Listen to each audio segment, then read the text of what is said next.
जय हिंद, जय महाराष्ट्र. आपण पाहत आहात वैविध्यपूर्ण बातम्या विशिष्ट मानलेले कमी कालावधीत लोकप्रिय झालेले. आम्ही लोकप्रतिनिधी महाराष्ट्र न्यूज चॅनल. मी मुख्य संपादक प्रसाद.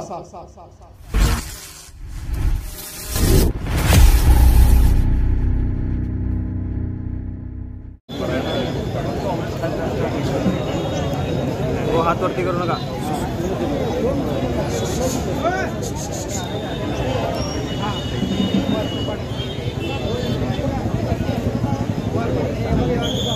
कांग्रेस को शाप में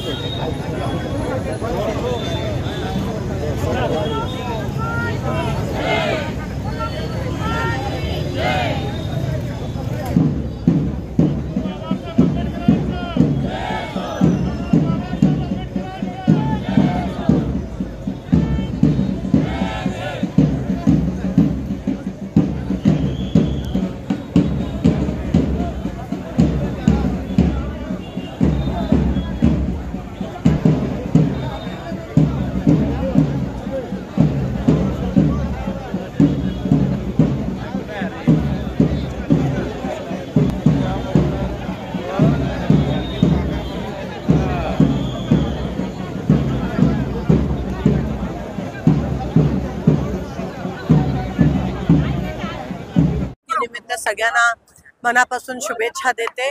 आज दरवर्षीप्रमाणे काँग्रेस पक्षाच्या माध्यमातून आम्ही या ठिकाणी बाबासाहेबांचा आशीर्वाद घेऊन फुलांचा हार अर्पण करून आज आम्ही पुन्हा एकदा संकल्प घेतला आहे की या देशामधली लोकशाही जी बाबासाहेबांनी आपल्याला दिली संविधानाच्या माध्यमातून, संविधानाचे शिल्पकार, लोकशाहीचे शिल्पकार बाबासाहेब, पुन्हा एकदा जर खरी श्रद्धांजली त्यांना व्हायची असेल तर आपल्या सगळ्यांची जबाबदारी आहे. आपल्या सगळ्यांच्या खांद्यावर ही जबाबदारी आहे, खूप मोठी जबाबदारी आहे की आपण ही लोकशाही आणि संविधान वाचवायला पाहिजे.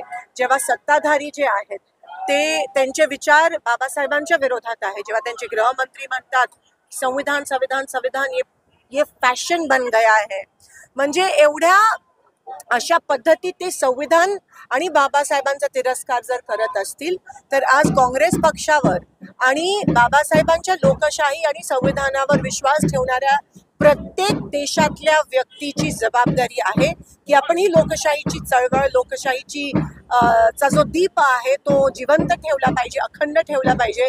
आणि संविधानाला आपण ह्या भाजपनी जेव्हा 400 पारचा नारा दिला होता तेव्हा कोणाला माहिती होतं, कोणाला वाटलं होतं की तो संविधान बदलण्यासाठी तो नारा दिला होता. पण ही त्यांची जी कांड होतं ते लवकरच उघड पडलं. पण जोपर्यंत काँग्रेस आहे, जोपर्यंत ह्या देशातला प्रत्येक माणूस जो बाबासाहेबांवर विश्वास ठेवतो, बाबासाहेबांना मानतोय, संविधानावर विश्वास ठेवतो, जोपर्यंत तो विचार जिवंत आहे तोपर्यंत आम्ही संविधानाला हात काय बोट पण लावू देणार नाही. हा दृढ संकल्प आज आम्ही या ठिकाणी घेतोय. बाबासाहेब हे सगळ्यांसाठी होते, फक्त आपल्या देशात नाही, हे जगासाठी होते. त्यांचे विचार आज जगभरात प्रत्येक देशात जिथे हिटलरशाही चालू आहे, मग ती अमेरिका असेल, रशिया असेल किंवा आपला देश असेल, सगळीकडे हिटलरशाही एक प्रकारची चालू आहे. आणि असं जर असेल तेव्हा बाबासाहेबांचे विचार हे अतिशय महत्त्वाचे आहेत. आपलं संविधान जे अनेक देशाचे वेगवेगळे संविधानाचे छोटे छोटे तुकडे घेऊन संविधान बनलंय, हे ज्वलंत आहे, जिवंत आहे अजूनही आपलं संविधान. पण आज संविधानातले वेगवेगळे जे फंडामेंटल राईट्स आहेत ते उद्ध्वस्त करायला निघालेत. आपण बघतो, तुम्ही पत्रकार आहात, तुमचे देखील अधिकार सरकारने दाबून ठेवलेत, खेचून घेतलेत. कोणी काही सांस्कृतिक कार्यक्रम असेल, एक आचार्य अत्रेंचा काळ होता जेव्हा प्रत्येक राज्यकर्त्यांबद्दल ते विनोद आणि टिप्पणी करायचे, पण कधी ह्या स्तराला जाऊन आलं नव्हतं. आज आपण दिसते ती व्यासपीठच राहिली नाहीये. जी व्यासपीठ आपल्याला बाबासाहेबांनी दिलेली ती व्यासपीठ राहिली नाहीये. काही ह्यांच्या विरोधात बोललं तर लगेच फोडाफोडी चालू होते. पण जो मूळ विषय आहे शेतकऱ्यांचा असेल, बेरोजगारांचा असेल, आज सोलापुरात पाण्याचा एवढा मोठा प्रश्न निर्माण झालाय, त्याच्याकडे कोणीही लक्ष देत नाहीये. जेव्हा महापालिकेत इलेक्शन्स होत नाही 3-3 वर्ष, तेव्हा संविधानाचा मोठा अपमान होत असतो. कारण का ती संविधानाने दिलेली ही व्यवस्था आहे जी आपण पाळायला पाहिजे.